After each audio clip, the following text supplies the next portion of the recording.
What's up, everyone? Welcome to another episode of Beyond the Gym Floor. Jess is in the house. Tam is back. Now Jason's on holidays. Really fun episode. So we talked about confidence, both creating content and running workshops and how to overcome any fear that you may have around them. We talk about check-ins, both from a structure point of view and then also just like acceptance of different types of clients and knowing your business and being confident in what you offer, pricing, all those types of things. And we talk about our unboxing or uncontainering our equipment that we haven't unpacked yet, and all the fun things that we had to do to get that fucking thing open. If you enjoy the episode, or even if you don't, like, subscribe, make sure you share it with somebody, please. The numbers are trending up, so we really appreciate everyone tuning in. We're putting in a lot of work at the moment to make sure that they all come together while everyone's traveling around the place. So we appreciate it very much for the support. If you have any questions, send them through. You can send them straight through to the STC Learn account or any of us directly, and we will add them to our notes and rudely look at our phones during the podcast to tell each other what the questions are. Go to the website. There's still free resources on there. I'm pretty sure the Value Compass is still up, which is one of our favorites. Yeah. Enjoy the episode. Are we recording? Wow. Let's start from now. Welcome back. Hiatus things. Because I don't think I did the last recording, did I? Yeah, you did. Yeah? Yep. This feels like ages. You have to tune in to Fit on Wednesday if you want to hear all about Tam's trip and heaps of other banter that we just caught up on. I feel like we've already had the conversation. We can't do it again now. No, that's fine. You just have to listen to both podcasts. Yeah.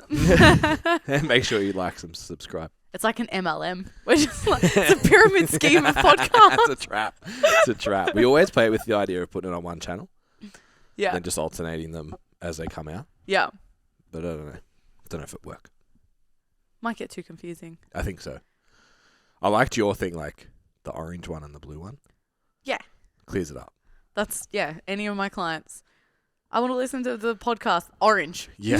Find the orange one. The orange one. Yeah. Had some good feedback. Well, it was for the other podcast. My friend Tamara. She is like really enjoying the idea of like going down bodybuilding, and like the last 3 podcasts have been like introduction to bodybuilding. She's like, I love this podcast. I'm like, you're about to be really disappointed. Yeah. Jace has gone away now. It's a powerlifting podcast again. It was good timing. I went to a bodybuilding show. That was the first week of like Jason's bodybuilding shows, and it just started a plethora. Yeah. She's a weapon. Oh, Tamara is a weapon. Yeah. We are very lucky to have the community that we do that help us out. That was very nice. Yeah. Moving into a gym. We haven't talked about that yet. The unpacking. This podcast. The unboxing. Yeah. This week's, actually, that was really funny. The podcast that was released this week was before we got the notification of when the stuff would be in. And I was listening to you guys speak on Monday. Yeah. And I was just laughing. I was like, you have no idea what's coming. You think you're stressed now? Enjoy how naive you are right now. We can unpack it the way we unpacked that fucking shipping container. Fuck, I hope it doesn't take 90 minutes. No, it was a hard 45 and 90 minutes to open it. Yeah, to open the fucking container. Oh, wow. Yeah. Yeah, so Jason's away on holidays, so Jess is in for, I think, next couple of weeks, maybe. I think so. I'm in Brisbane. I'm in Brisbane next week. Oof, love that. Solo episode for you. Just me. See if I can find someone to talk to. I'll be on an aeroplane at this time. Do you want to come and talk to me on the podcast next week? Shoot me a DM. Otherwise, there'll be no episodes the week after. And you'll have to just like cry miserably. So Jace is on holidays tomorrow. Jess is going to visit nationals despite not competing. Surprise. Go listen to Fit on Wednesday for all the info on that one. Still coaching though. Still bossing it. Still got a client on Sunday. Yeah, that's cool. All right, let's talk about this container situation. So, Jason was the person that organized the container. Yeah. So this is the first time just a backstory. We plan to introduce being able to do gym fit outs at some point. So that's what we'd like to do. So we were like, we'll do our own first. Yeah, absolutely. I feel like, this gym is our models, our beliefs, and what we believe will be successful in this space. And we want to help. We want to be able to help other people do the same thing, including the fit out. So not just the systems, not just the software. Like, this is everything. Yeah. So we didn't just go to like Verve or Little Bloke or whatever, like a retail store. We were like to China. We are going to do everything the hard way, bitches. No. So Jace had organized that. And to be honest with you, it was a very, very, it was as smooth as it could have gone. Yeah. And anytime we feared that it wouldn't be, like, you're going to predict flooding like natural disasters like flooding in China, and they're like, hey, BJW, you had to move your equipment. Keep it safe. Bye. Yeah. By the way, it's on the water. JK, it's in the dock, and you are going to receive it next week. Yeah. So basically what happened... Only if we pay the GST bill that we didn't know. Because of course it had to land in our country before we had to pay the GST on it. So that's another thing if you're getting equipment shipped in. Whatever it cost you, which is more than you wanted to spend, make sure it's not in US dollars and you know exactly how much the invoice is coming to. Then add 10% if you are importing, because chances are they will not charge it until it is in the dock. They won't release it, and if you don't pay it fast enough, they charge you for keeping it there. You get fined. Yeah. So that happened. Then we just wanted to do the Jess thing. And so that happened, and Jason's brain was breaking. The man was putting so much pressure on him. None of us were putting pressure on him, because we were like, bro, we don't know what the fuck's going on. Yeah, we're fine. Like, it's going to get here. Yeah. And whenever it gets here, we'll deal with it. So then Jason got told, by the way, between Wednesday and Friday, here is like a 48 to 72 hour window. You are going to receive the goods. Goodbye. Yeah. P.S. You have half a day to unload it, and then we're coming to get the container. That's it. We have to pick up the container. So it has to get done in this time. Now, we are all still continuing the businesses that we have. So we all still online coach. The boys are still running Standout PT. There is business coaching. 2 gyms. Consulting with our partnerships. So yeah, we're all still working our normal jobs. This is just added on top. So it was a clear the fucking schedule for 2 days. Yeah. Literally just messaging, because I had a few like coaching sessions, just messaging like, you could hear from me an hour before. You could not. If you don't hear from me, we're on. Yeah. If you do hear from me, it could be 30 minutes before I'm supposed to speak to you, and I have to go. Yeah. So we're all doing that. On Thursdays, that's like my full day with Parker. No daycare, no one helping, nothing like that. And I'm like sitting there organizing, teeing up with my mum. So I live the closest. So if we got like a last minute notification, I was like, drop everything, get to the gym. So it was very funny how stressed we all were about this. And then they ended up messaging us. Yeah. The day before. No. Yeah. It was the night before, I think. Yeah, the night before. Yeah. So the Wednesday for the Thursday being like, to Moz, see you there. Yeah. Halfway through the day. So yeah, that kind of made it a little bit easier when we all knew. We could all just take a little bit of a deep breath. But, so I will not use filler words. I will explain what happened, because it was weird enough in itself. So we're all at the gym. We're all waiting. We have this window of 10 to 12 with nothing else.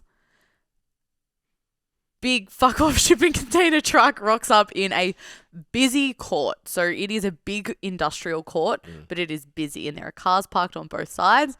Huge truck comes through and says, well, you need to move these cars. None of them belong to us, of course. So then 15 minutes of door knocking later. Like, hey guys, by the way, we're the new kids on the block. Do you own this car? Because you've got to move it.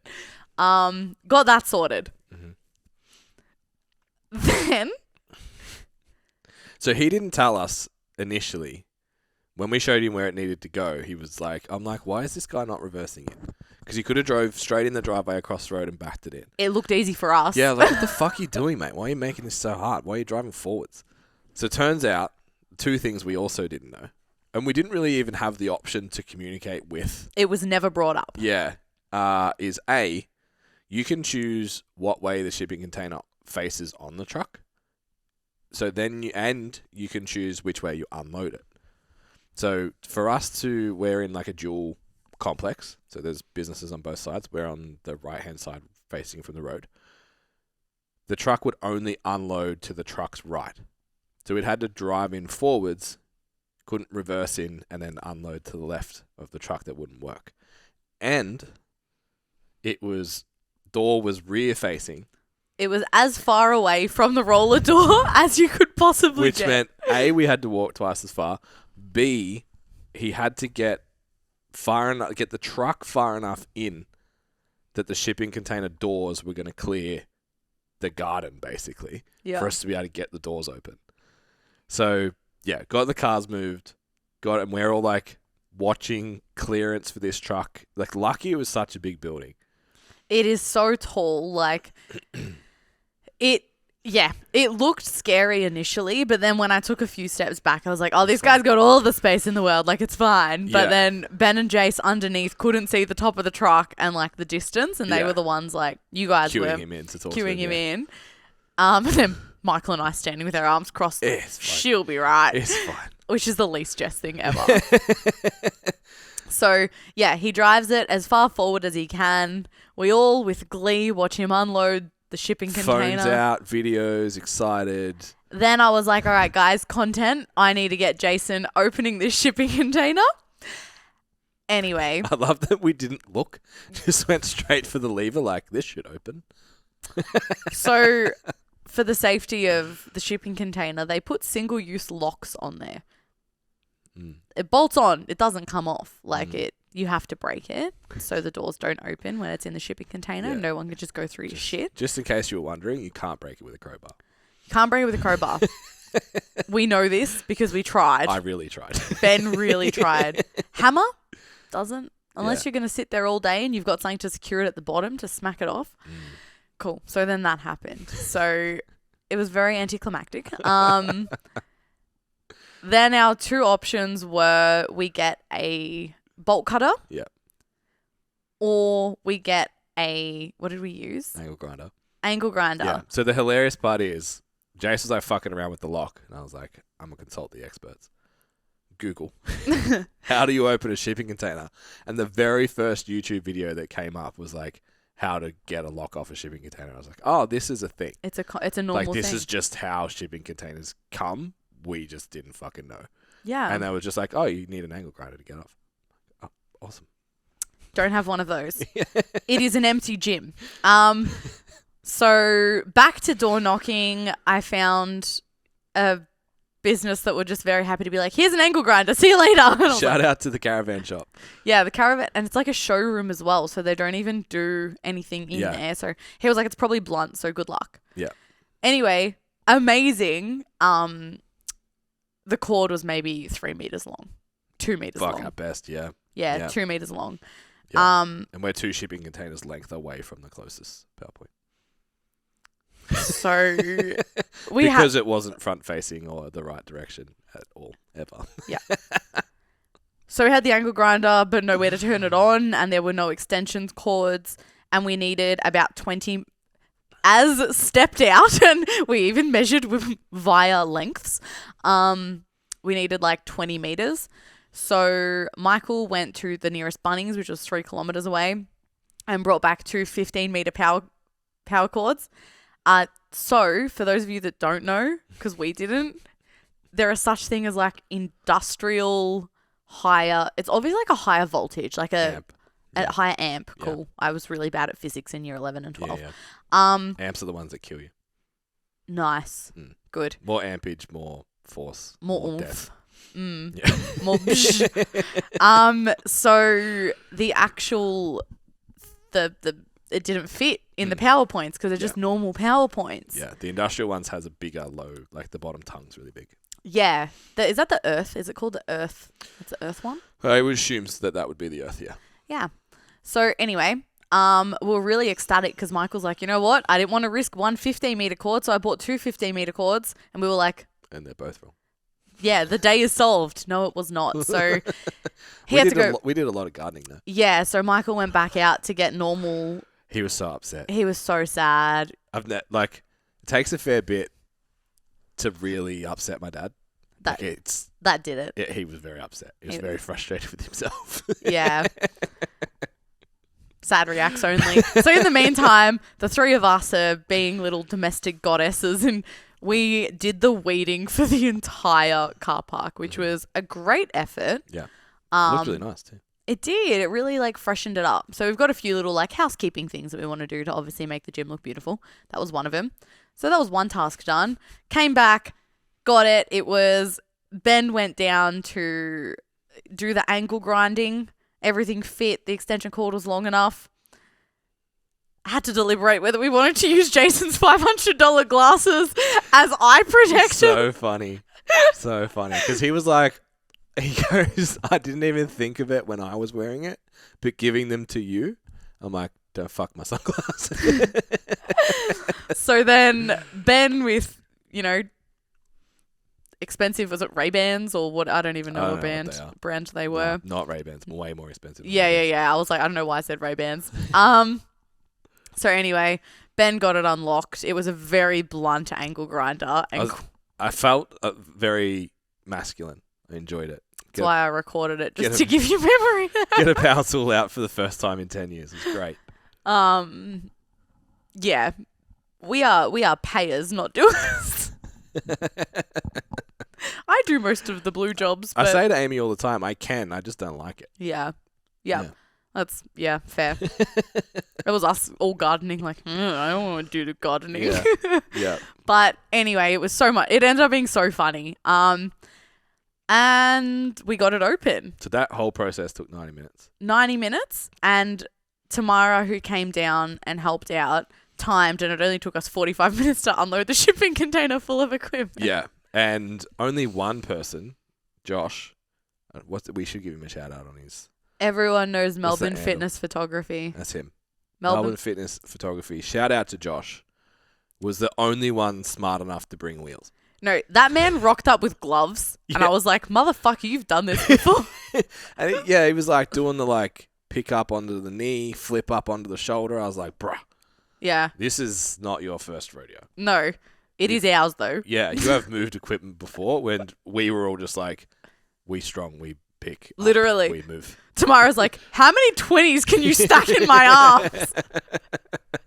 Yeah. So it's 50-something kilo girl. He had a skateboard, which is great. We didn't. We just carried stuff. But it only took 40 minutes. Yeah. It was 6,000 steps. How many people have asked you, how's the equipment? The limit does not exist. Yeah, everyone messaged how is it? I'm like, I don't know. Bro, it's in boxes. We unloaded the shipping container. Yeah. We didn't say we assembled our gym. What is wrong with you? When are we doing that next weekend? Weekend after. Not next week, the weekend after. However, I'm going to go against everything you guys have said, and I'm just going to go in and do one piece of cardio equipment at a time. Yeah, I'd sort of thought about that myself. I literally said it on the date. I was like, I'm probably just going to hang around and do more. And you guys were like, no, let's go get lunch. I was like, okay. Yeah. While you're away, obviously, I'll be on sales duty. Yeah. So I might, if there's any gaps, I'll probably just chip away at unpacking it all at least. Yeah, I think I'll just go if it's putting an air bike together. Just none of it is impossible to do. Assembly is never hard. It's just tedious. Yeah. And there are a lot of things that aren't two people jobs. So I'll do as much as I can. Today I was supposed to put my desk together, but it will be delivered separately from the rest of the fucking order. Shout out Officeworks. Good job, guys. Yeah, dogs. So yeah, then we just did 6,000 steps in 45 minutes of unloading rigs, racks, rigs, cable stations, barbells, plates, medicine balls, kettlebells, assault bikes, rowers, benches. That's about it. I feel like that's it. Yep. Dumbbell rack. Yeah, all the storage. Yeah. Yep. All equipment storage. Yep. So we did that, put it in a corner, slashed the whole wall, measured out the whole old sled tractor we won't use. How many extra mats we need as well. Yeah. 32. Yep. Trauma. And that was that. Yeah. It was a fun day. It good. was actually so much fun. And then we had some chicken. And then we got Nando's. Nando's Frankston. Shouts.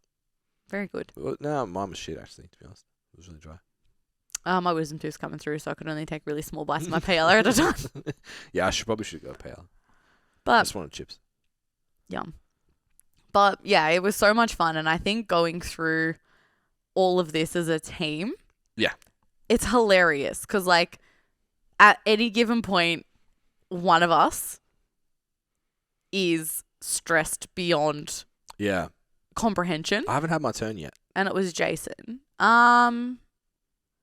Your turn will come in the last 4 weeks when we're pushing the final memberships before opening. Yeah.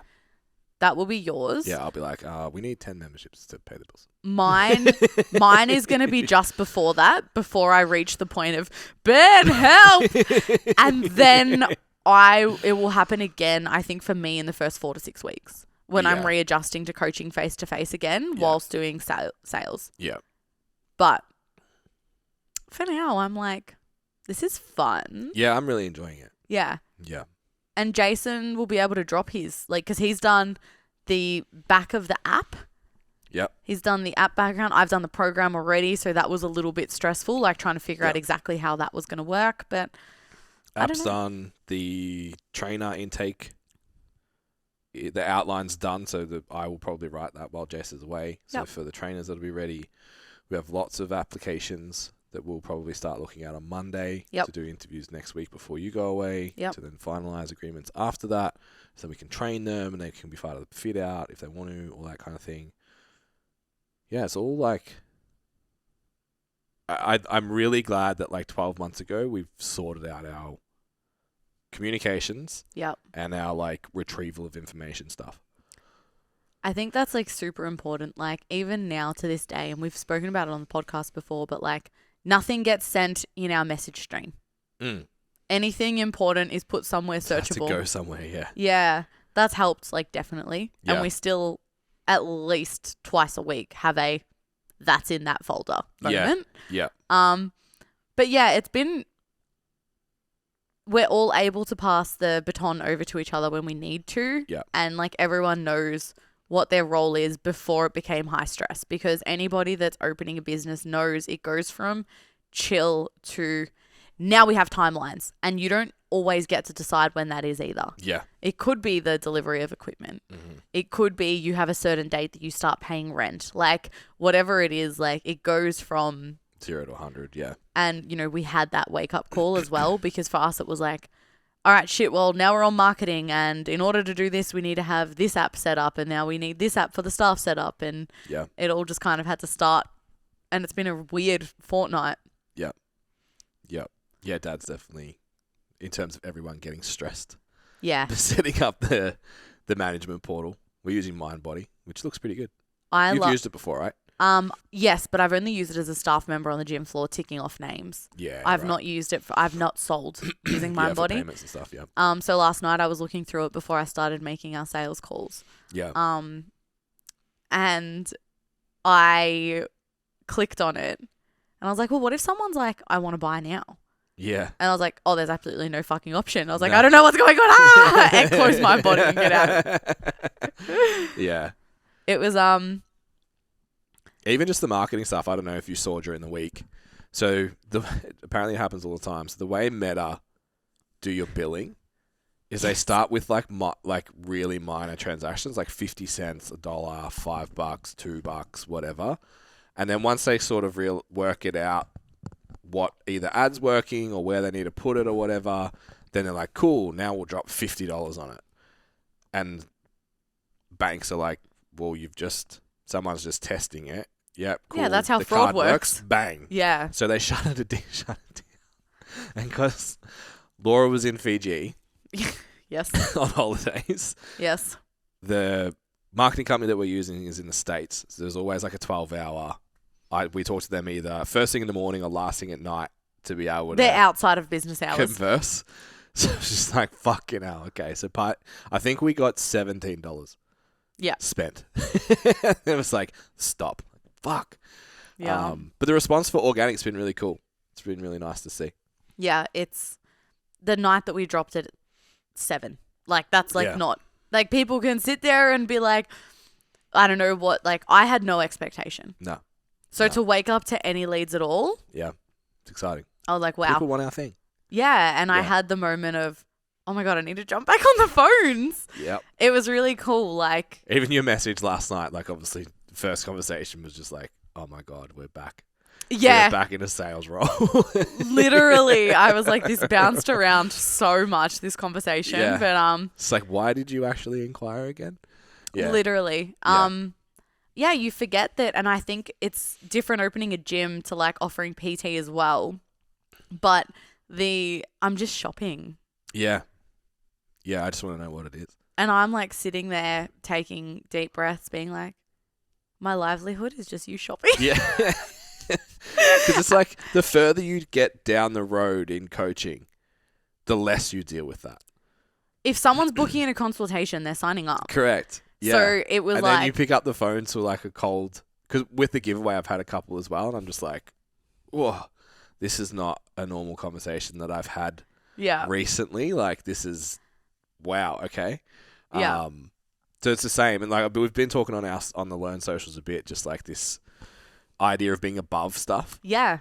And it comes back. There'll be shit that you have to do if you want to progress, that you'll have to go back to what it felt like to call that first kickstart that just wanted you to show them how to turn the treadmill on. I had to like work myself up a little bit to make the first phone call. Yeah. I'm also using a different software as well because we're doing it through a new CRM. So it was like, oof, I hope this works. It was great. It's really cool. So great. Yeah. I was like, I'm going to compliment the guys. Like, Yeah. this is good. Yeah. I called. Excited to roll that out to all the gyms. Yeah, it is amazing. Yeah, the first number I called is someone that I've already spoken to before. So I was like, I can soften the blow. Yeah. Second person I called was like, hey, by the way, I'm on holiday, but I'm pregnant. And I was like, okay. And they were all just like, I was like, oh my God, this is like the birthday call list for Good Life. Yeah, legit. And yeah, then it was like, I was like, well, I'm not going to let it affect me. And then someone else just wanted to know and tried bartering with me to lock in early bird prices if she ever wanted it in the future. And Yeah. I was like, we're trying to open up a business, babe. Like, Yeah. I totally get it. I can see you this week or I cannot. And I was like, oh yeah, wow, welcome. We're back. Yeah. But I'm like, it's such a cool thing. Like, after being so far removed from being on the gym floor and making those phone calls, we always say like, oh, if I went back to the gym floor, I would do it this way. Yeah. And now that I get to be back in this position, different, albeit it is different, but to be like, cool, like I get to do this. And like every single phone call, like having it not come from that place of desperation. Yeah. Because at the end of the day, we fucking need you guys. Yeah. Like, we need these memberships. Yeah. Just like that gym floor trainer really needs to pay the rent. Yeah, It's really. just like 5 times the amount. Yeah, correct. So going into it with that open mind, chill, like I'm a lot better at sales than I used to be, and everything that I've learned over the years is there. So I'm like, just got to apply that and have fun with it. It's amazing knowing your product too, service. Like, we all have a vision of what Ustrong is going to be, but I don't think anyone would have the level of depth of vision of it in terms of inside the actual gym that you have. Yeah. So like when you're going to speak to someone on the phone, you're like, this is like everything that I've ever wanted a gym to be, and I'm going to do it exactly how I want it to be, and I know it's going to be fucking great. So I think like a bit of the difference too, and this is not to sell Standout, but one of the biggest things I think that students come out of Standout with, and why their businesses progress outside of obviously the deliberate strategies and shit, is they just actually believe in what they do. Yep.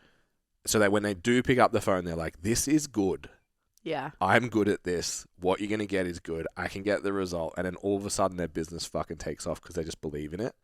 So being able to have that conversation and be like, nah. Like and it's not, I think like something that I'm super aware of now, even doing the Ustrong socials. I did say on our post, it is like, you're not coached by screens. Yep. But I am going to make a very, very conscious effort in sales calls and content creation, it's not that we're not doing what other gyms are doing. It's that doesn't actually affect what we're doing at all. Yeah. And it's like, I know that you've done group training, and I'm not going to be like, oh, yes, but our group training is different. It's like, you know what?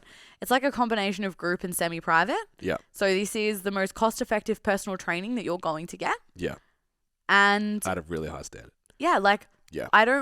we're actually so far from the group training because we're not that. It's just a completely different product. Yeah. So you can take from that what you will, but I know that you're going to do great at it because not once are you ever going to have to question what your deadlift looks like. Yeah. Because we're actually small enough that I'm going to have an eyeball on you the entire time. All the time, yeah. So it's really exciting to get it out there and see it come to fruition. And I've had so many pinch me moments like throughout this, like having, like I've worked for somebody that opened up that was like a dream of mine at the time, but like very, very staff member level. Yeah. But like, when you're an intern and you do things like far above your pay grade. Yeah.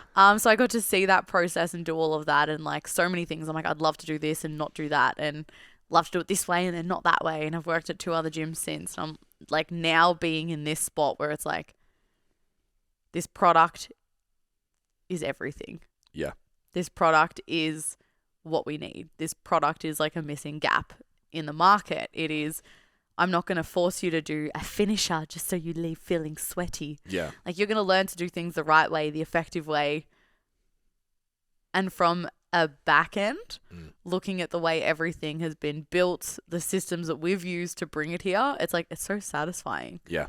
And it's literally just like if you come once, you're in.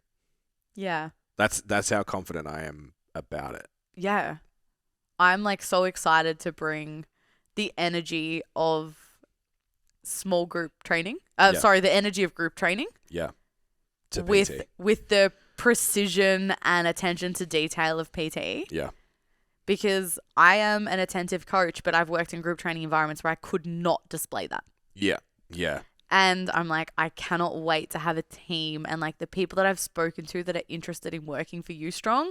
I'm like, the vision is so much stronger because they're already attracted to that style. Yeah. Like there's no cheerleaders. It is energetic people that give a shit about getting people strong safely. Invested, not just cheerleading. Yeah. Yeah. So it's so cool. And like, I don't know if I'm delusional, but I'm like, this will work. Yeah. Like I'm just so like, it's going to work. Yeah. It's going to take a lot of fucking work, but like. Yeah, the confidence is there. Yeah, sure. Absolutely. I'm like, I don't have any doubt that this product is, it's going to change and it's going to look different. It's going to, whatever. I'm not that delusional to think this is the only way it's ever going to look, but it's pretty cool to be like, yeah, this is a good thing. Yeah, but having the confidence that that's okay.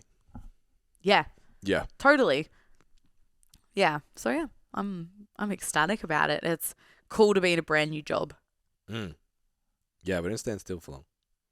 It's like online coaching's full. And now what? Right? Yeah. And while your foot is here and I've got, more than just my toes dipped in Ustrong, it's like a lot of what I'm doing, you're negotiating contracts like interstate. Yeah. Yeah. So everything's moving at like crazy rates now. So it's fun. Yeah, it's really fun. It's be really cool to watch it unfold. And then I'm looking forward to the most, I think, like the 6-month mark. Yeah. End of the year. Culture will be established. Trainers will be confident. And it'll be like its own thing. Yeah. You'll have your first lot of people that do the minimum term and have left because it doesn't suit them.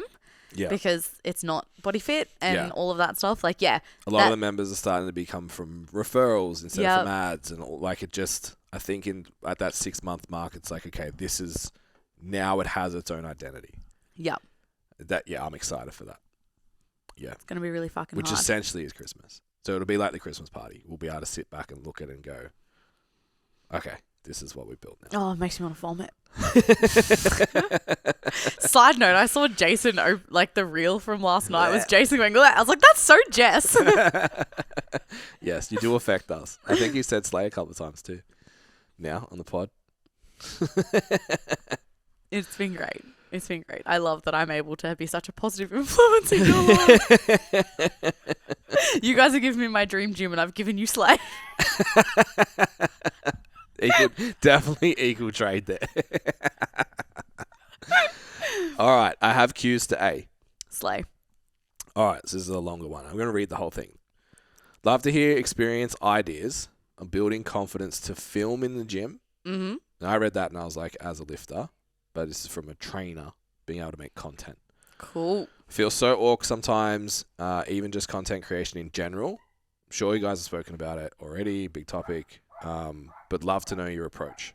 Get them, little dogs. Yeah, I don't know if you guys can hear, but there is a Jack Russell sounding dog. Yapping. Yeah, confidence to film, confidence to create content. What do you think? Because I have my answer. Cool. I think that, so Jason does this very, very well. And the moment that he decided that he was going to do the thing that he was most confident with, training, and just attach a microphone to what he would what his inner monologue would already be, and removing that friction, because it was like, well, I'm not going to have, because like a lot of the friction, like people find it more awkward setting up a setup at home. Yeah. Like, yes, the gym is your deadpan looking down a lens, man, is hard. Yeah, and I think that it's going to be something that the more that you do it, obviously you'll get more comfortable with it. The environment, you can give the practical advice like go when it's quieter and do all of those things as well. But I think if you're doing something that, you're in your most confident environment, I think that there's also filming. I don't know, like if this person's online only or with clients as well, but simply attaching a microphone while you're already coaching. Yeah. And things like that. Like there are ways to remove that friction. Yeah. But what's your answer? So I put up on the Learn story during the week, and this like rocked me. I saw a stat that 10%, so allowing for inflation, so say 100 grand now is the same as 100 grand in 50 years. Yeah. Only 10% of Australians ever will make $100,000 in their life in a year. And I was like, fuck. So a personal trainer can do a 6-month course, get qualified, go and charge anywhere from $80 to $200 an hour. Their outgoing overheads is $300 a week. Yeah. For their rent. You obviously got other stuff, but you can start just with that. And you can make $100,000 in your first year. Yeah. And the only thing between you and doing something that 90% of people will never experience is a little bit of fear. It's definitely context, hey? And I was like, fuck, how wild is that? Like, you could literally do, I think I worked out it was like 25 hours a week. So you're coaching for 25 hours admin content. And that's, if you just did that, you can make $2,000 a week. And I was like, fucking hell. Like, we have the dream. Yeah. It's wild, dream. Man. It's wild. So I think where I come from is like, how do I feel more confident?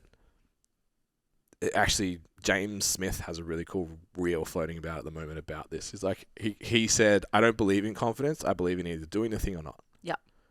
It's like most people just need to do the thing more so they don't get annoyed that they didn't do the thing, and then next time they'll be less likely to do the thing. The more confident you get, you realize that you never stop being scared. So confidence is a fraud. And that's it, right? It's not all of a sudden you just like, well, I feel totally comfortable doing this and it's perfect. It's like every time you feel uncomfortable and you do it anyway, that's what confidence is. It's like the bravery thing. It's like, it's not brave if you're not scared. Totally. Bravery is not feeling scared. So yeah, I think, and I still have I train in a gym that I've never seen a tripod in. Maybe once. There's one other PT there that I've seen a tripod. Yeah. That have a tripod. And the intrusive thoughts, let's say. It's like if anyone ever made a comment to me, be like, that tripod is my key to $100,000 a year.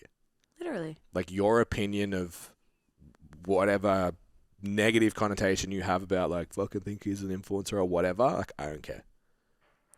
I think at the end of the day, How many people have like genuinely been approached and told like you're a fuckwit for having your tripod out? Yeah. So that's like the first question And I want it's to ask. never happened to me.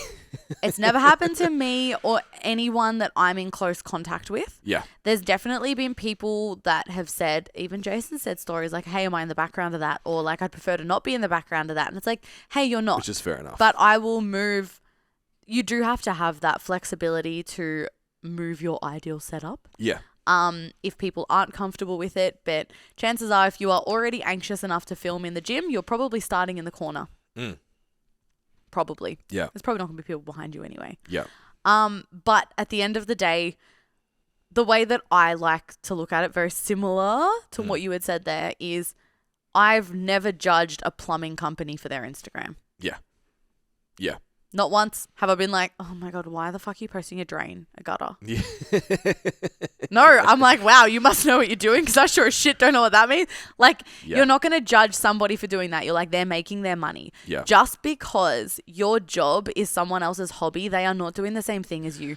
You share an environment. Yeah. But this is your livelihood. And if you are going to let other people's potential opinions, we don't even know what they're thinking.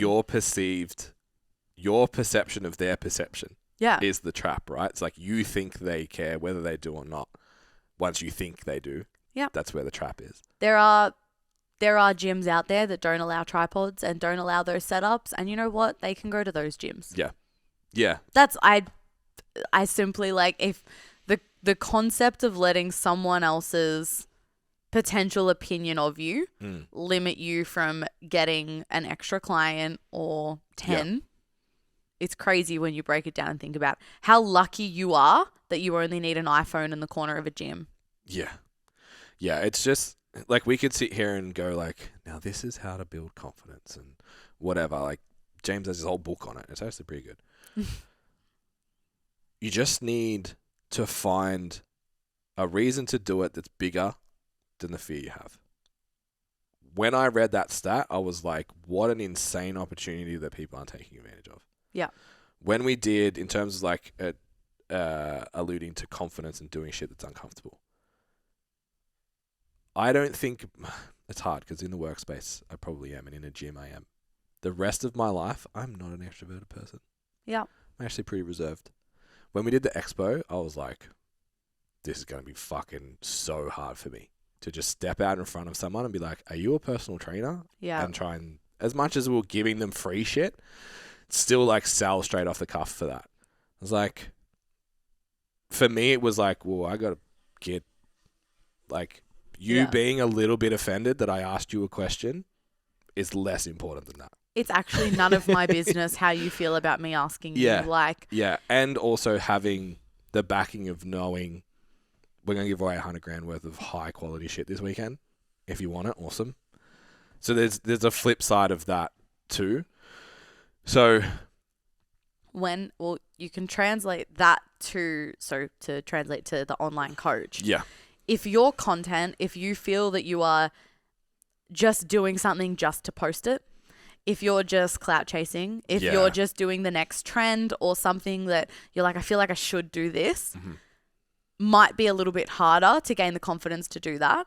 But if you know in your check-in that your client had their hips a little bit too high in their RDL and they weren't getting as much hinge and their lower back was hurting, and you're like, all right, I'm going to go film this in the gym, and you know that reel is going to help your client when you post it. Yeah. There's going to be a lot less friction because it is aligned with you. Yeah. That's where I was going to go next. So first week of Standout, we do a little bit of like exploration around just like thought patterns and stuff, like growth mindset, ownership mindset, that kind of stuff. Then we go into core values. And I would say at least 80, if not 90% of personal trainers that have come through put contribution in their core values. Yep. And then it's like, okay, so contribution is really important. That's why you want to give back and you want to help people and all that kind of stuff. And personal trainers by nature are generally fixers, and they're that friend as well and that family member and whatever. That's like just how they show up all the time. Yeah. So contribution's a big part of them feeling fulfilled. And then it's like, I have a lot of trouble posting content. And it's like, well, you're more than likely coming at it from the wrong angle. Yep. So obviously business podcast, we're going to like take the 100 grand thing. If you go completely the other end of the spectrum and be like, my core value is contribution. I want to help people. That's why I'm a personal trainer. Why would you not post content? Like, why would you? Because you don't feel like you're helping people because it's not coming from that place. Yeah, because it's like, I saw a TikTok trend, so I'm doing that, or I'm trying to get famous, or I'm trying to grow a following, or I'm trying to get likes, or this video will get heaps of views, whatever, instead of just like, someone needs to hear this. Yeah. And when you come from that place, the content's better, and you feel more fulfilled about it, and it's way easier to do. Yeah. So often in that call, I'll be like, so how shit do you feel at the end of the week if you haven't done your content? And they're like, yeah, really, like it's one of my biggest frustrations. It's like, because you've got a core value here that you're not fulfilling, expressing. Like, yeah. So I think whichever direction they're probably the polar ends of, well, it's your key to your job and you have a huge opportunity to make a high amount of money through relatively low barrier to entry. Or, on the other end, if you genuinely don't care about making a huge income and you genuinely care about helping people, why would you not be also doing it in a social media platform that, A, also is going to contribute to be able to work with more people so you can directly help more people, so on and so on. That would be my answer. Yep. Feel the fear and do it anyway. Basically. In short. So again, same person, similar question. Confidence to do workshops, masterclasses, and public speaking stuff. I know that you share this. You guys may have even spoken about it on one of the most recent podcasts as well. Look inside your house first in terms of your clients have questions that they need answered. Do something for them. Yeah. So present to your clients. Mm-hmm. So you want to run a workshop. Stop thinking about the fact that you want to get your ideal client at that workshop and start by getting your client at that workshop. Yeah. The people that are going to have the most buy-in, so everyone fears doing something that no one's going to show up to because that's a big hit to your ego. Yeah, it's terrifying. If we look at it on the other end of the spectrum, people that are already all in, backing you 100% and paying for your service are going to be like, fuck yeah, you're going to give me more information. And your ego is going to also enjoy that. Mm-hmm. But you're going to be helping them by providing them with more and using that as practice because they're people that you're already comfortable around. Yeah. So whether it is doing something for your own clients first, then selling it to other people or recording that to do as a masterclass, like I think that's just got to be the first step. One, solve a problem to the people directly that you know will be interested in it. Yeah. And I guess it's the same for the content stuff too. Stop doing it for other people to answer your own clients' questions first. Yeah. But yeah, that would be how I did. Not how I would, how I did. I've done these things now. I did a deadlift workshop for my clients first. Yeah. And you might be like, well, I already coached them to do deadlifts and blah, blah, blah. Nope, they'll do it. Yeah. Did a nutrition one, yeah. And then from there, you can go on and sell that to other people and get that buy-in. But bums in seats, even if they are your own clients' bums. Yeah, and I think there's a lot of people I think that we're experiencing because we've been doing the business coaching thing for a while now. We've had people that have come in early that are now at a stage of like impatient because they've been around a long time, but they're not seeing. Yeah. Because I remember being there. Yeah. I remember Jason and I just like coming out of workshops and just like, this person's a fucking idiot. Yeah. And they're dominating. What are we doing wrong? Why? It's super impatience. I understand it. But I think for these things, so same with the recording content in the gym, but especially like the workshops and stuff, what's the motivation? Because when we have a conversation about the motivation to do events, it's we want to get in the rooms with the people we work with. We know that if we catch up with them in person, creates better relationships, gets better outcomes. For us, it's super rewarding because we get to hang out. that's usually when we travel. That's number one. Yeah. It's like, hey, let's go to Sydney and hang out with all our friends. Yeah, and then it's like, how do we pay for that?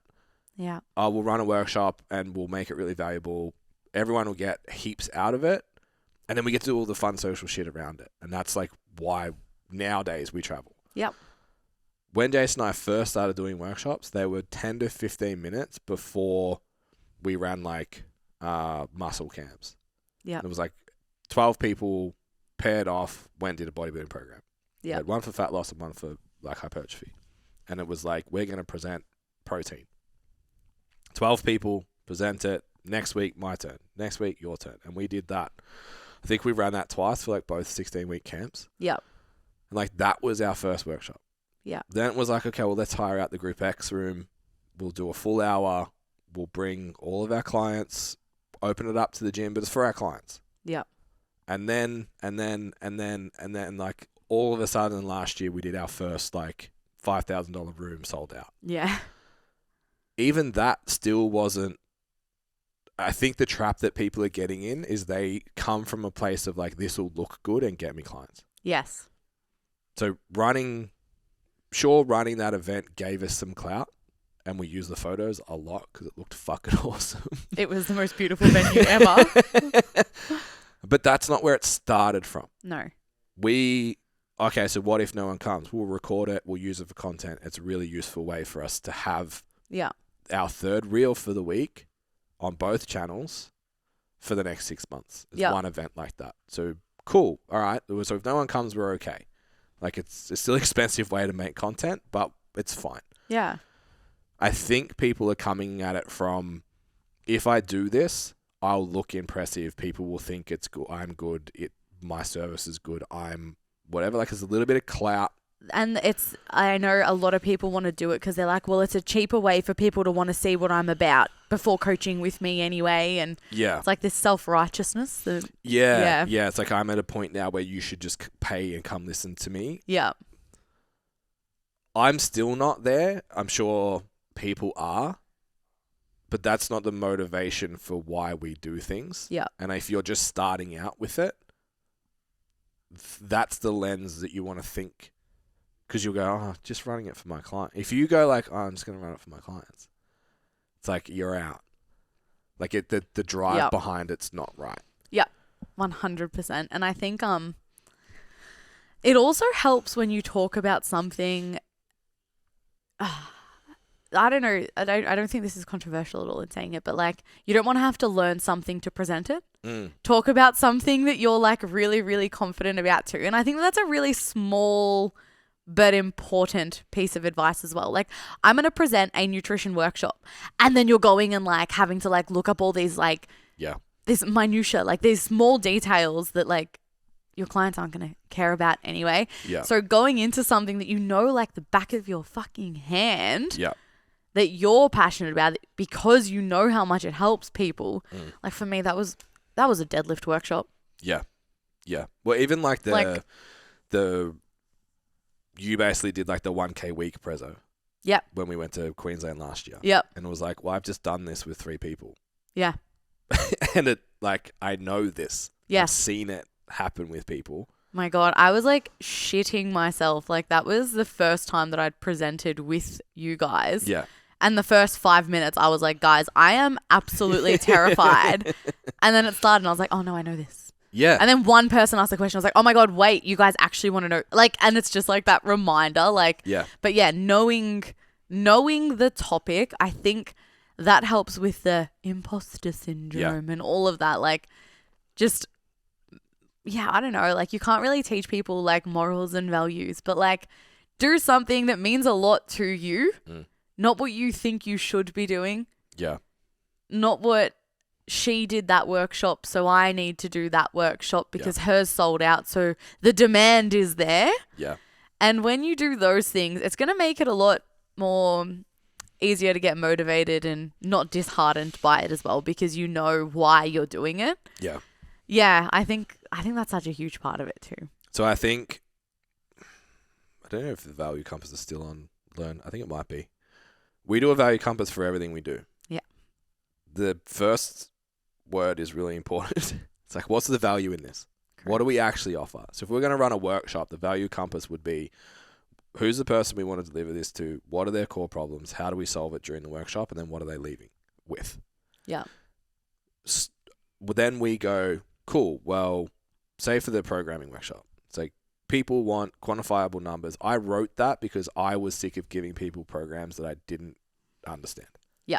It's like, this will probably work for 8 people. The other 2, I don't know why. Yeah. And I would just want to know that when I give someone a program, every set and rep range and everything in it, I could do it for exercises, but why is it here? Because at the moment, it's just intuition. It's not good enough for me. Yeah. So it's like, okay, well, the personal trainer wants to leave with a framework to go and apply to their business on Monday. Let's build that. Sweet. We have that product. Then, can we do it in a sexy room? Can we do it in a nice presentation? Can we get Tam there? How do we set it up for the mics? How do we set up where the camera is? How are we going to present this? Could we repackage it? All those questions come after. Yeah. The clout marketability side of it is secondary to the thing. So if you're going to present to 6 people that are your clients, how do I make this the best experience for the 6 people? Then go, okay, now how do I leverage this? Yeah. Where I think most people go, it'll look really cool if I have 10 people and then I can post about it. And then when they get 5, they're like, oh, failed. Versus, I'm going to have a group of people there that I can help, and then I'll find a way to make it useful from a marketing standpoint. Yeah. Agreed through and through. Sick. All right. Another question. We had a really interesting one in Q&A this week that I thought was probably worthwhile us unpacking because we've never had it before. Most of the people, obviously, that tune into the podcast work with a particular clientele or have had coaches themselves to a point where they know what a check-in process means. Yes. But we had someone just be like, how do I do a check-in? What are you talking about? Huge. And I was like, that's a fucking good question. And I actually was like, we don't even have that in Standout. We talk about it, like having it, but there's no unit in there to be like, these are all the questions you should ask. This is how you should do it. This is the information you are trying to get from a check-in. It's like an assumed knowledge that you do them. Because most people that come through are in body composition or strength realms. This person works with like 40 to 50-year-olds and like hasn't been a thing in her business. And I was like, wow. Fuck, I haven't had that before. Yeah. So I thought it'd be worthwhile just like thinking it through from the introductory to someone who's more advanced. Yeah. So the whole idea of a check-in, there's lots of different reasons that you do it. The way we structure our check-ins is we have, I would say, I know what yours is like, but I know Jason and I have a reasonably low on the spectrum contact time with our clients. Because we work with, both Jason and I at this point probably have 60-70% of our client base are coaches. I will have a good different view because I'm often people's first online coach. Yeah. So we know that we are priced at a point where you're probably going to hear from us directly once a week, and then you probably get some back and forwards chat sometimes. Whereas a lot of like newer PTs that are still trying to find their way and stuff are like daily messages or that kind of back and forwards with their clients way more. We don't do that a lot. Most people that come to us need structure, they need focus, they need, most of the ones I work with in particular, and this is my bias coming through, need rational thought. That's the main thing they pay for. It's like, I kind of know what to do, but I go a little bit psycho and I need you just to tell me it's okay. I go to you so I don't make any decisions out of emotion. Correct. Yeah. So 100%. I take the 100%. emotion out of everything. So for most of my clients, the check-in is, and this is how when they stop doing them or they're not submitting them, I'm like, I need you to sit down and think about your training, your nutrition, your goals, what matters to you, just for 10 minutes a week. Yeah. Like I just need you to actually think about that. And that in itself is has a huge impact on people that can just get into cruise mode or can get emotional or can get, it's like, oh, I'm fluffy, I'm fat, I'm whatever. And it's like, oh, actually, I did everything perfect this week. The data's really good. I got stronger. Or you have the answers as to why and what you need to change and the Correct. accountability to do so. Yeah. I think, I guess like at the end of the day with a check-in, it's you're assessing their current rate of progress. Mm-hmm. So if the plan's working and what roadblocks could stop the plan from working. Yeah. They're the two things that you're looking at. Yeah. Right? The outcome and how you're going to continue to get it. My clients, half of them would be happy with 1 to 2 conversations a week, like a check-in and a conversation. Mm-hmm. I've got a few that I don't have any daily, but I've got a few that are like 3 to 4 times a week contact. Yeah. And that's okay. It's like I have a much more emotional input with my clients because that's a business that I've built. Mm-hmm. And I think, the check-in, like obviously when someone's, you can just like get someone's check-in and you're like, what's up? Yeah, this is what's happening. Why are you sad? Why are you sad? What doing? Why is there a full stop at the end of your sentences this way? No emojis. Yeah, but I think like when you're organizing the questions to ask, if my clients just got asked, how is your nutrition? You can ask such a simple question like that, but I guess like, what are you trying to get out of it? Yeah. And for you, like your clients will probably answer that and give you an explanation. Yeah. But then other people would be like, good. Yeah. What does that mean? My nutrition was so shit last week. Jess, you had 1 meal. I scored myself a 3 because I had 1 glass of wine. Yeah. It's what I guess like you have to look at, one, what type of business you're selling. Like we already have our opinions of check-ins, like online check-ins for face-to-face clients, and that's like already been mentioned. Yeah. So what kind of business? Like you should be doing check-ins with your clients. Every single client should have a check-in process.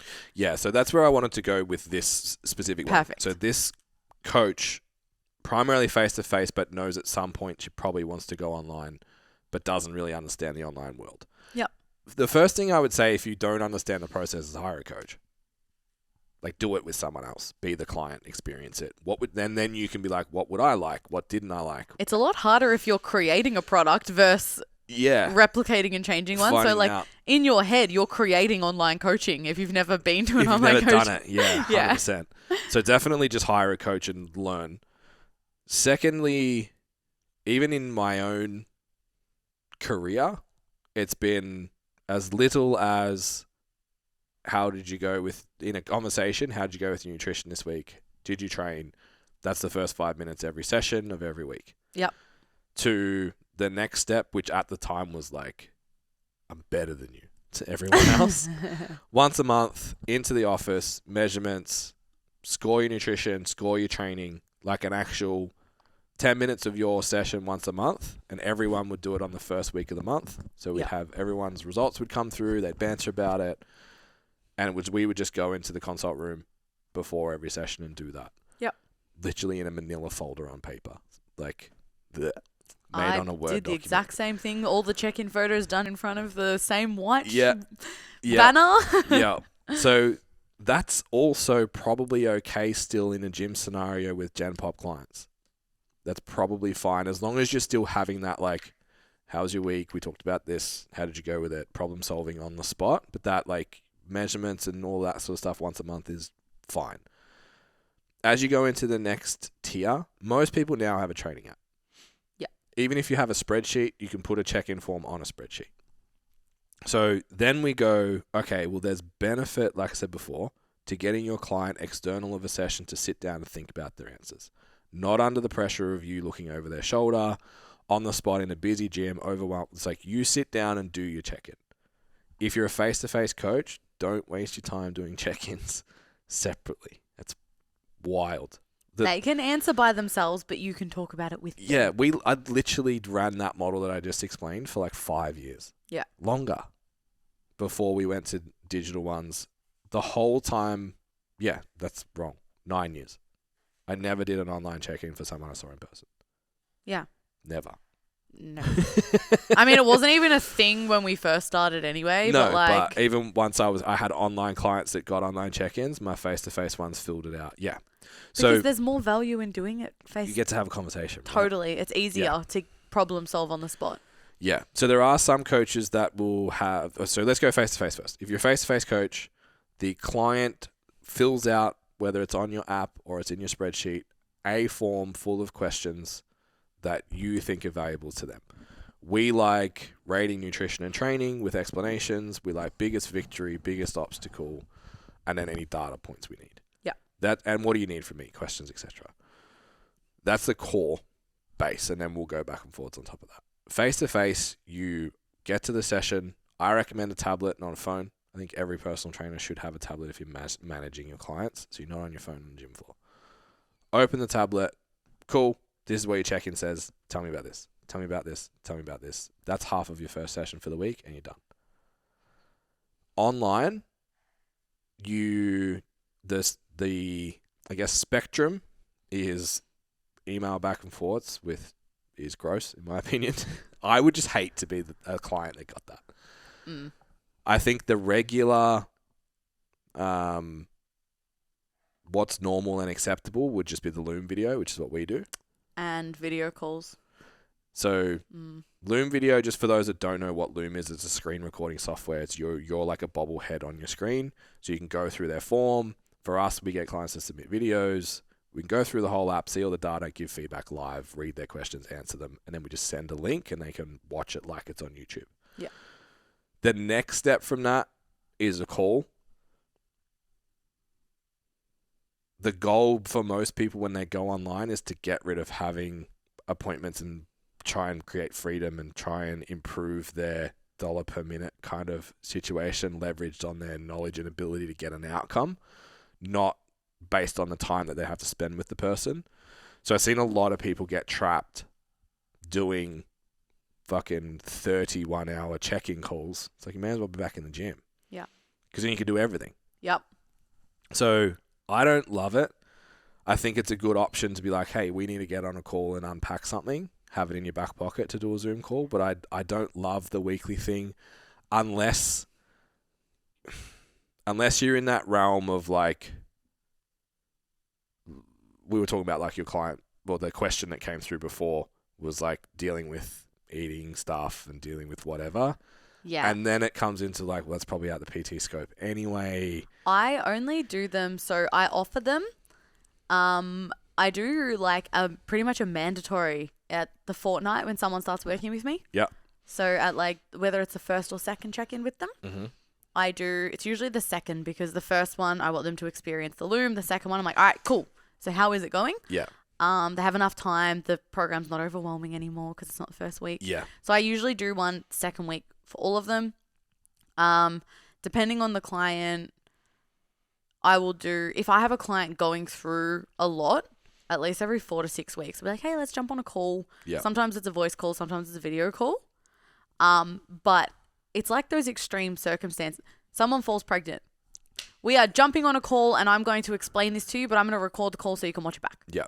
But yeah, so by me doing this and not having that as an expectation, it adds value to my service. Yeah. It does not devalue my service when I cannot make that call. Correct. Yeah. Is it better dollar for minute? You know what, some calls probably are. Like, because if I'm having to put resources and whatnot, yes. But like, if I'm having to put all that extra into a Loom call, which then translates into a 30 message back and forth. Yeah. Yeah, it's faster to just do the call. Yeah. So I think, looking at it that way. But I agree. And I know Jason's system's the same. Or you respectfully charge through your asshole for that 15 to 30 minute call every single week. So that's where I was going to go with it. So I obviously offer like the business coaching calls now. And it's like the price you need to pay at this point, and I hope more people think like this, especially if you've created an online business, like, and you're there, like, props. It's not easy to do. No. And you kind of have to be good at your job to get a full book online. Yeah. So you're doing well.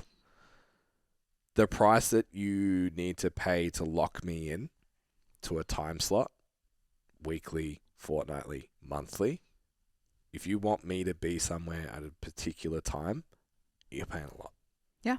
Like, it's just like that. There's a lot of shit that's in my calendar, and if I have to block that hour out to be here at a particular time, not when it's convenient to me, that's going to cost a lot of money. Yes. So for the people we coach, or the particular I coach, A, they don't need it. B, they don't need to pay it because they don't need it. And the trade wouldn't be worthwhile. And then I think the worst thing I see is the trap is people will charge normal online coaching rates that other people are sending Loom videos and booking half an hour check-in calls. Even if they're booking 15 minutes, they're turning into half an hour. That's the most common one I see. Yeah. Well, and like it's half an hour anyway by the time you're preparing for the check-in. Because like inconvenient for everyone. I wouldn't want to waste 15 minutes by then jumping on and reading things for the first time. Yeah. I don't want to do that in a call. Like, yeah. Or they keep the same rate to do the calls and they're like, this isn't efficient. Let me do a cheaper service rather than saying, cool, we are now turning this into Looms. Yeah. And to continue this service, it is now this price. Mm-hmm. Like they go the other way. They go the other way because it's safer. But yeah, and perceived value. Their own perceived value is low. Yeah. Yeah, and I think that's what it is too. It's a reflection that you don't believe in what you do. It's like you don't believe what you're offering is of enough value. So it's like, I need to be there, or I need to reply to 24/7 messaging. It's like I need to reply every instant. I need to, because I'm the only thing that's valuable. It's like you're paid to get the result. Yeah. What's required to get that result? Yeah, and even as a client, like I couldn't think of anything worse. Like having to do a 15-minute video call.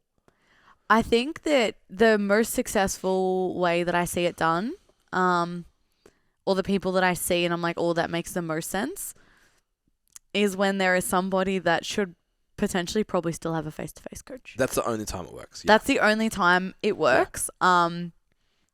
And if that's the business model that you want, so you're not fully wanting the freedom of the online coaching, but you're just happy to not be on the gym floor, then I guess it makes sense. Yeah. But there's a very high demand demographic that is the only time that I see it. I'm like, yeah, I get it. Yeah. The people that you're still having to get them into the gym. Yeah. And the face-to-face accountability of that conversation. Yeah. Yeah, the motivation. It's probably the time I've seen it done the most. Yeah, if you're the motivator coach.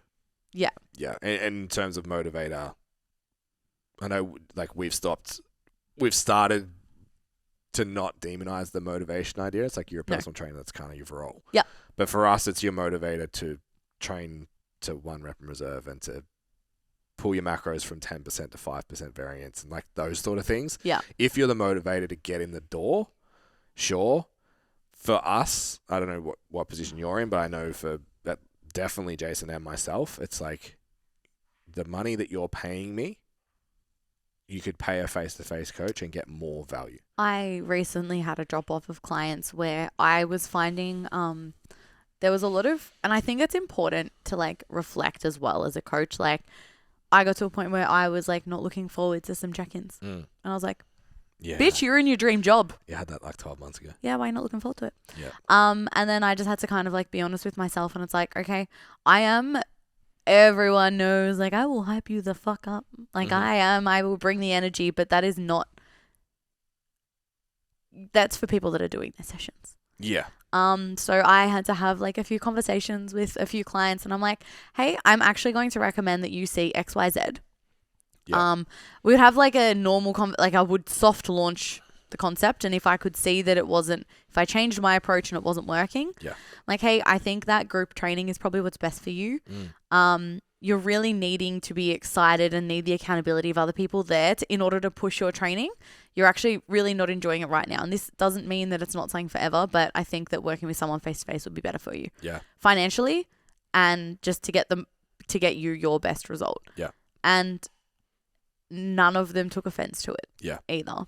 I even had it at a inquiry last week. Yeah. I had a referral from someone I used to train. Yeah. Who was actually a face-to-face client in the business a couple of years before that and then kind of graduated. She would come back garage days, lockdown. Yeah. And once they stopped, kind of slowly faded away.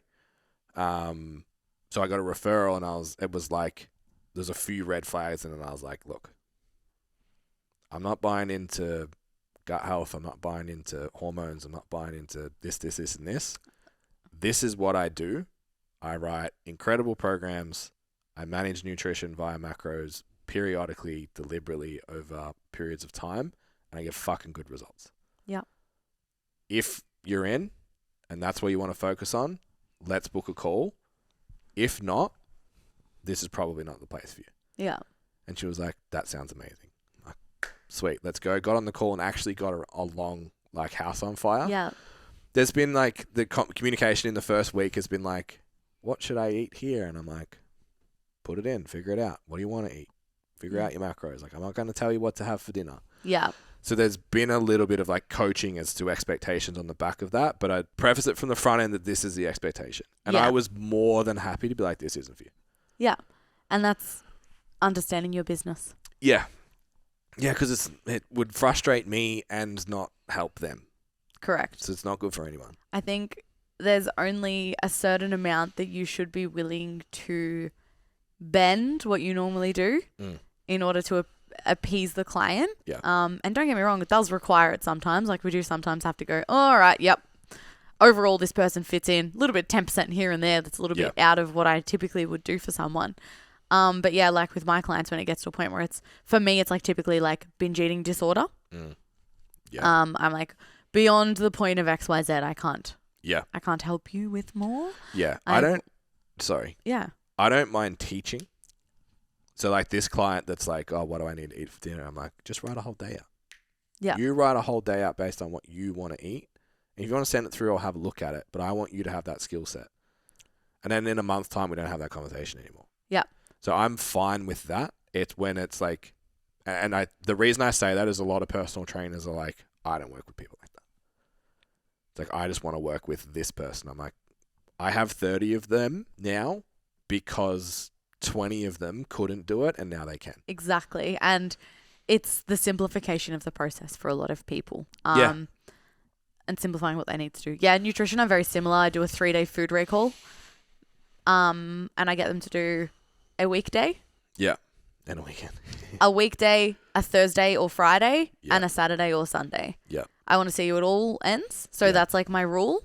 Then I do once they've like filling out, if they have any questions, I'm like, I want you to send me screenshots of the last 3 days of eating. Mm-hmm. And then I'll provide my recommendations from there. And then they all kind of figure it out themselves. Like I'm not. Yeah. Yeah. Like what am I going to eat? I don't know. I'm eating this for dinner because I like it. Yeah. I've eaten chicken schnitzel for dinner for a year. You don't ask me for meal advice. Yeah. So yeah, that was a good topic of conversation. Yeah. Awesome. Like, share, subscribe, do all the things. It's going pretty well. Growth has been good. We've hung over our 1,000 subs, which is nice. We didn't just get there, and I think with the first week we kind of pulled back. It was like someone just liked us so we could do it. Yeah, but then I jumped on the podcast and we got a whole bunch of subscribers. Then it became my podcast. Yeah, I think you owe quite a few forehead kisses, I think. I do owe a lot of forehead kisses. Thank you for subscribing, guys. So if you haven't already, hit the subscribe button. If you're on YouTube, obviously give us a like, comment.